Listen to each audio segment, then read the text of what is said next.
bonjour, bienvenue dans le Culture Mag, votre rendez-vous avec les arts et les spectacles. Dans le quart d'heure qui va suivre, nous allons voir le travail curieux d'un artiste irakien à partir des chaussures, des fameuses savates que l'on traîne ou que l'on jette au Moyen-Orient. Il en a fait un manifeste pour la liberté d'expression. Au sommaire également, Bob Marley, il aurait eu 70 ans cette semaine. Que reste-t-il de son héritage reggae? Comment le milieu artistique va honorer sa mémoire? Quels sont les liens entre le reggae et Israël? Eh bien, nous verrons cela avec Gil Rasta. Il est producteur de musique et expert. Et puis, nous partirons à Moscou. Une exposition très émouvante présente les lettres des détenus du Goulag, des lettres qui devaient passer envers et contre tout, barrières et barbelés.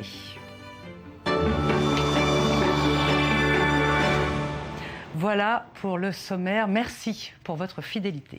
La chaussure comme arme politique, et bien sûr ça fait sourire, ça rappelle l'épisode George Bush, et bien c'est justement l'argument artistique de l'artiste Akhil Karish. Dans son pays, l'Irak, la chaussure peut servir aussi à faire bouger les lignes. Portrait signé Daniel Campos avec Sandy Fortis. Jeter une chaussure à quelqu'un est une insulte dans la culture arabe. Les chaussures sont considérées comme impures. Même exposer une semelle accidentellement est selon ces traditions insultant. Protester avec des chaussures est chose commune en Irak. On se souvient tous du journaliste Muntadar al-Zaidi qui a jeté sa chaussure sur George W. Bush, alors président des États-Unis, lors d'une conférence de presse en 2008. Un événement qui a beaucoup inspiré, suscitant la création de jeux vidéo, d'expositions de chaussures et même de reproduction du modèle exact jeté sur le président américain. Mais pour l'artiste Akhil Karish, de vieilles semelles sont une source d'inspiration pour une parodie très provocatrice des djihadistes de l'État islamiste. L'artiste et professeur d'architecture de 35 ans travaille sur une fresque faite de visages en semelles. Certains pensent que j'offense les terroristes de l'EI en comparant leur tête à des restes de chaussures, parce qu'ici en Irak, il y a un proverbe qui dit « sa tête ressemble à une chaussure ». Mais d'un point de vue philosophique, je pense qu'une chaussure sera usée plus rapidement si vous l'utilisez plus souvent.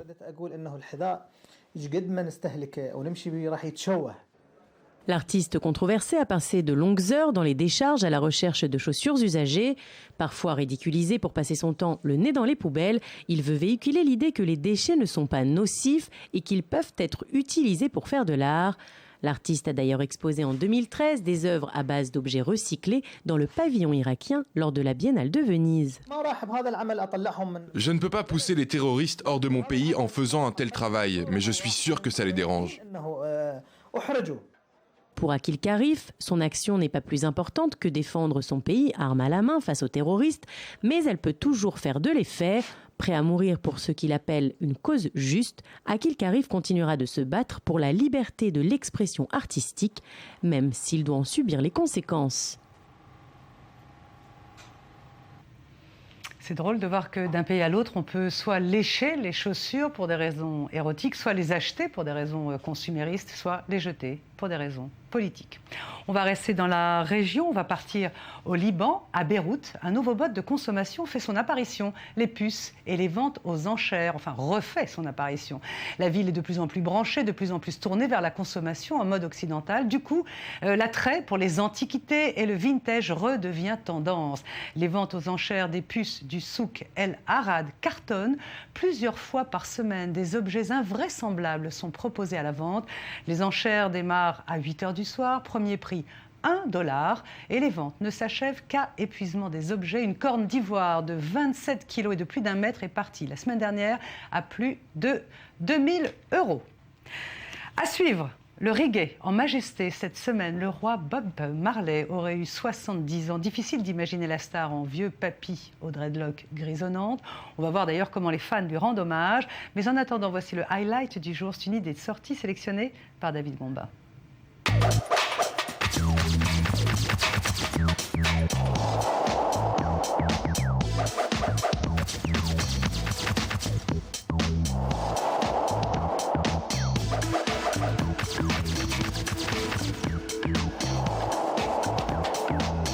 Passées frauduleusement dans des paquets de cigarettes ou dans des journaux enroulés, les lettres clandestines des prisonniers du Goulag sont exposées au mémorial de Moscou.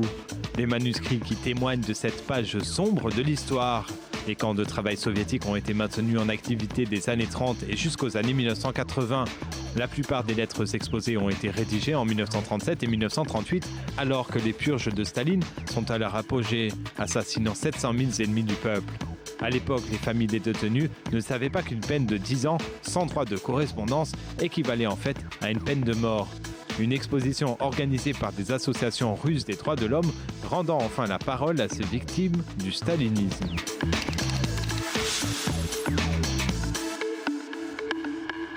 D'autres idées de sortie, le cinéma notamment avec cette semaine 2 films sur lesquels on va mettre le projecteur. Tout d'abord Jupiter.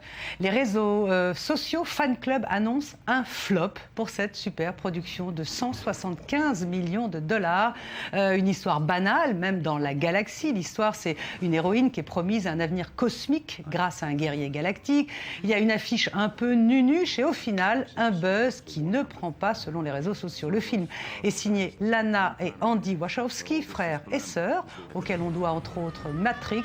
On va en regarder un court extrait et puis vous vous ferez une idée. You are royalty. What about the girl? Still alive. Bring her to me.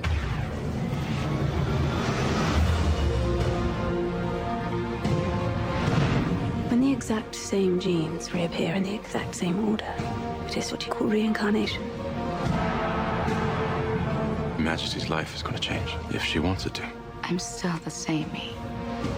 Jupiter, le blockbuster, on va voir cette semaine si ça marche ou si ça ne marche pas. Dans un autre registre sorti également du film Félix et Mera, c'est un drame très simple, très doucereux qui plonge les spectateurs dans le monde fermé des Juifs chassidiques, une histoire d'amour tendre entre 2 personnages que tout oppose. Un fils de famille un peu en déshérence, c'est Félix, et puis une jeune maman juive ultra-orthodoxe, Mera, qui manifestement aspire à autre chose. Félix et Mera vont s'aimer.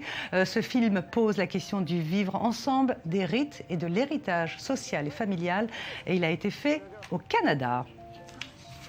Voilà, Félix et Mera. 2 mondes qui se retrouvent, eh bien, c'est ce qui arrive un petit peu à Fernando Botero, le plus célèbre des peintres colombiens expose dans sa ville natale, Medellín.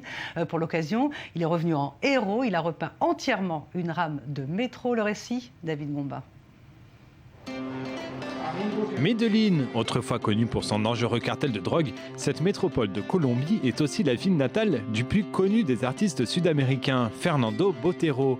Sculpteur, aquarelliste, ce sont les femmes aux formes voluptueuses qui ont donné à l'artiste cette patte si particulière.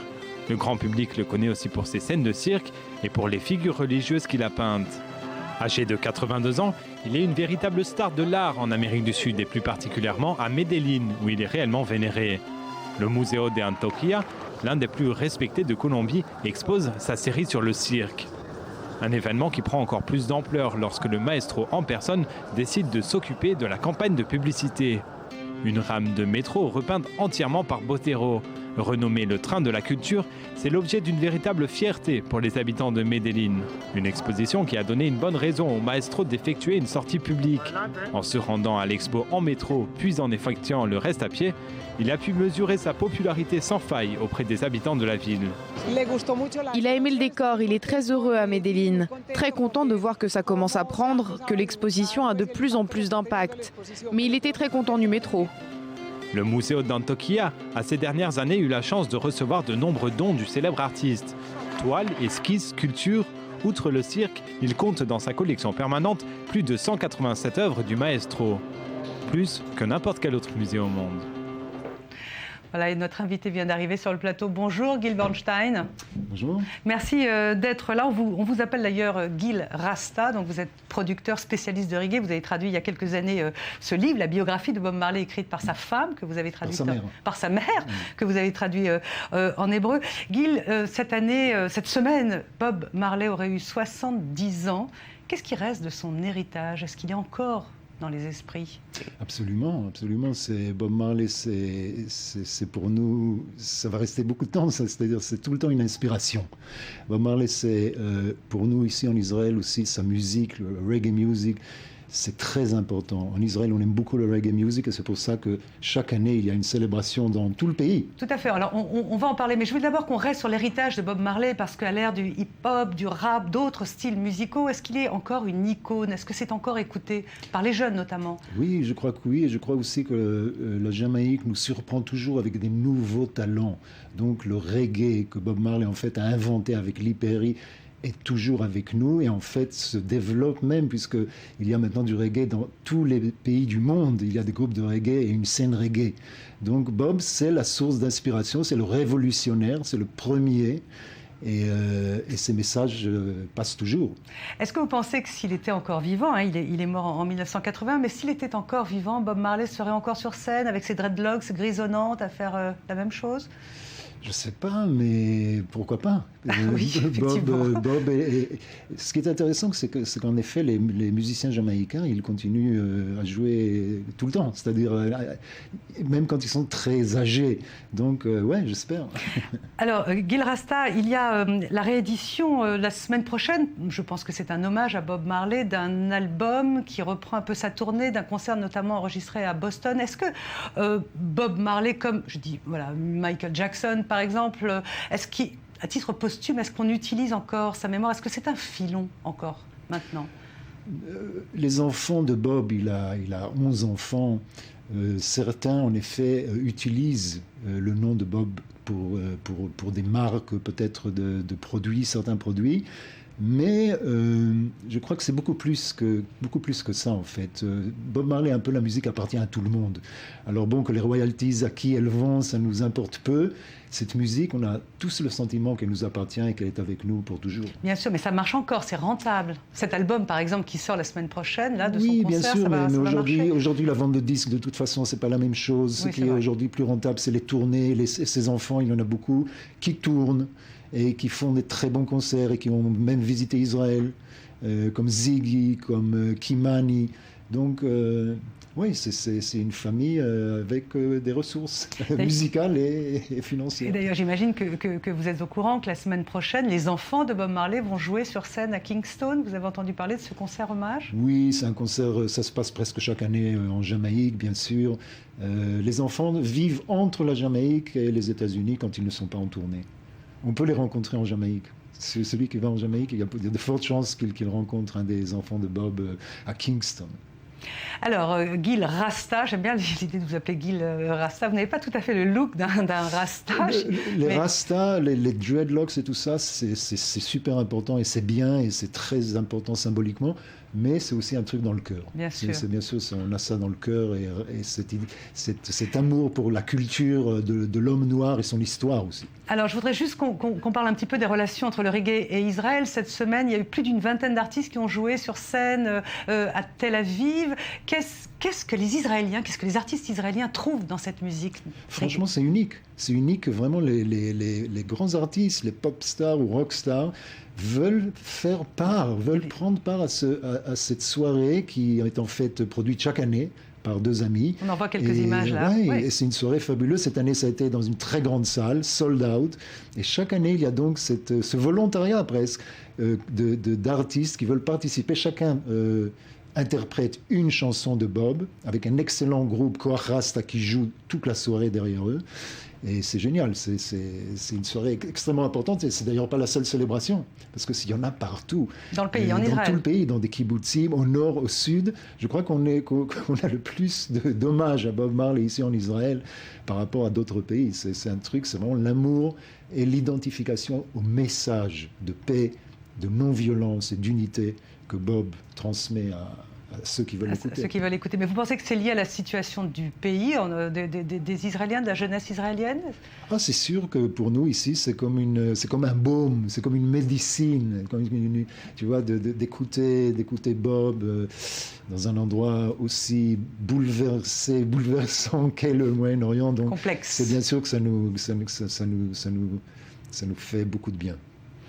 Merci beaucoup, Gil Borchardt, Gil Rasta. Voilà, je rappelle votre livre qui est sorti il y a quelque temps quand même, hein, la traduction de la biographie oui, bien sûr, en hébreu. Mais ce qui est important, c'est vraiment de savoir que ici en Israël, nous sommes tous solidaires et nous sommes tous une grande famille qui aimons Bob et le reggae.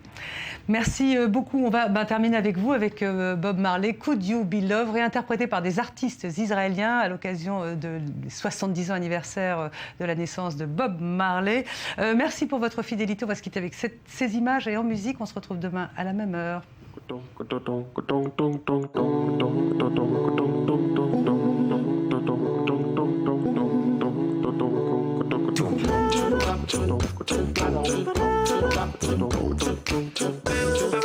Could you be loved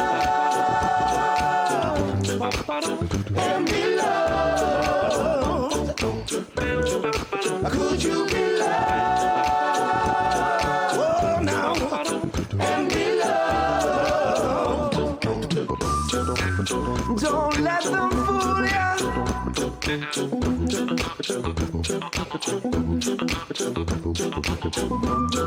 or even try to